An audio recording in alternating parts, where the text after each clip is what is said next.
অনেকে লক্ষ্মী ভাণ্ডার এখনও 2 কোটি হবার পরেও নাম লিখিয়েছিলেন।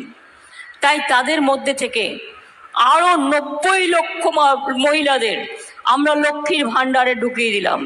পরে সংখ্যাটা প্রায় 3 কোটি হয়ে গেল এবং 1 তারিখ থেকে আপনাদের টাকা যেতে শুরু করেছে।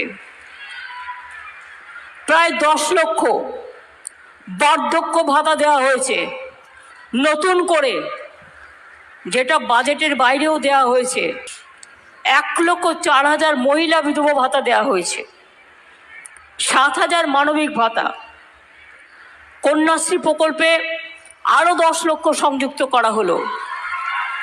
রূপশ্রী প্রকল্পে বিয়ের সময় 25,000 টাকা, এটাও 85,000 হয়ে গেল।